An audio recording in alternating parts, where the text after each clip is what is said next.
Can you shed some light on why he insists that you insult the Messenger of Allah, peace and blessings upon him?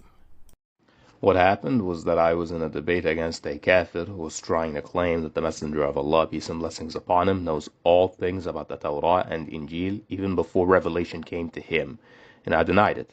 That kafir insisted and I denied it further, and this is a belief I wish to die upon, that the Messenger of Allah, peace and blessings upon him, was completely unaware and entirely uneducated as to what the books of the Jews and the Christians ever contained, as it was a Salafi belief. And this was all before Revelation, of course, because after Revelation it is different. He knew everything, but before it, it's a different story, according to Abdullah ibn Abbas, may Allah be pleased with them. Who said that you insulted the Messenger of Allah, peace and blessings upon him? And, who conveyed the screenshot to him? What was the context? The man who conveyed it to him is a young man with a lot of stresses and troubles that has caused him to have waswas. His Discord name was KHAH, and the reason he sent it to our friend, let's call him Abu Azhar, was because of said waswas. Later on, he apologized to me for giving him the screenshot and said that he was having too many doubts about everyone and everything, of typical waswas behavior.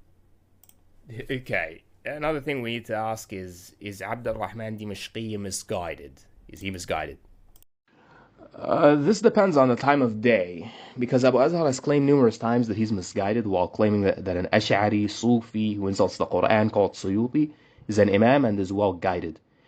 Claiming that someone called Al-Ethiopi praised him means nothing because Sheikh Salih al-Fawzan, among other shuyukh, praised the incredible work of Sheikh Dimashqi, refuting a group of Ash'ariya Sufis called Ahbash. I am completely unaware of what parameter Abu Azhar uses to call someone a scholar or call him misguided, but so far he has stressed the importance of receiving praise of scholars.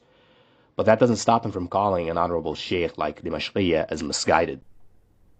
I guess the reason you call his website a gay porn website is because he praises Suyuti, who wrote books that use the Quran in a sexual sense.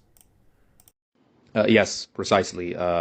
He wrote several books, by the way, and those books, they are written by his own handwriting, and they exist in the Azhari library of manuscripts. And no one has really ever doubted the attribution of these books until these Mudajjana came along. And this is an innovation that they learned from someone who I've talked about in another thread, in an entire thread called Kawthari. Yes. He's also said that I'm blind because I'm dismissing the importance of scholars in the Sharia, which may be due to a language barrier on his end, because the quotes I said are all revolving around the importance of books.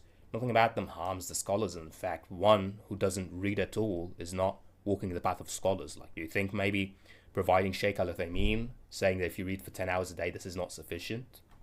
Maybe this is the cure?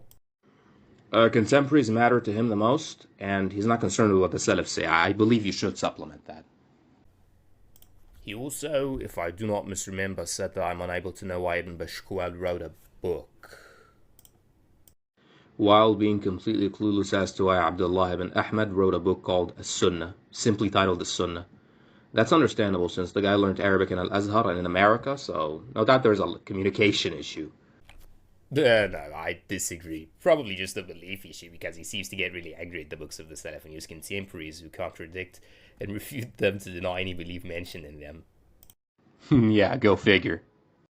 Also, there's a shaitan between the Mudajjana and knowing how to authenticate narrations because he quoted Abu Dawood allegedly, saying Malik and Shafi and Abu Hanifa were imams, which comes from Ibn Abd al-Barr, who narrates these things from a sheikh called Abdullah ibn Muhammad ibn Abd al-Mu'min ibn Yahya, who was a saduq who has confusions, so he's less than trustworthy. What is even stranger is that in the same book, I don't know how many pages after, maybe 20, there is a quote for Ibn al-Jarud, whose book is missing, wherein he says Abu Hanifa, the majority of his ahadith are confusions, and the scholars differed upon whether he's a Muslim or not. I don't know what it is with him taking one person saying one thing that is completely out of context. Maybe, just maybe, he's misquoting scholars. What do you think? Do you think there's a possibility? You're out of your mind. No, that isn't possible. No. Especially that Abu Dawood was narrated by Abu Ubaidullah al-Ajuri in his questions to Abu Dawood, that Abu Dawood affirmed Abu Hanifa being a Khariji. So, yeah, you're out of your mind. Also, you said that Sheikh al-Akhdar is the teacher of Abu Azhar's teacher, who is not a known person. and he quoted, if I'm not mistaken, I'm not reading the thread right now. He said that the quote in the quotes in Sunnah by Abdullah ibn Ahmad are majority are inauthentic.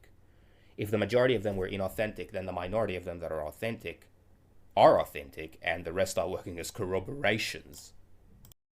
And it's funny how he says the majority of them are inauthentic, and then when we meet him with, which is completely insignificant, by the way, with Al-Wadi'i saying that the majority of them are authentic, and even authenticating things not related in the Sunnah. Like, what do you do here? These are two scholars that have contradicted one another. I wonder if he will follow. I wonder if he's going to like do the thing that Allah prohibited, which is like being a blind follower. I hope from Allah he doesn't. Among the last things that he said was that I'm unable to understand Arabic. He doesn't know that I do Arabic for a living. How ironic. So maybe I think you should just continue doing what you're doing. I don't think you should give him all of your attention though, because he's a nobody.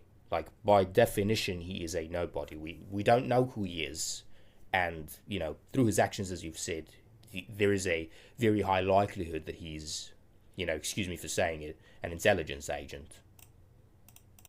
Yeah, you don't worry about it. I'll take care of him as I've taken care of him from before, but like I need to focus on his person because really this guy is a is a literal fed. Allahul Musta'an.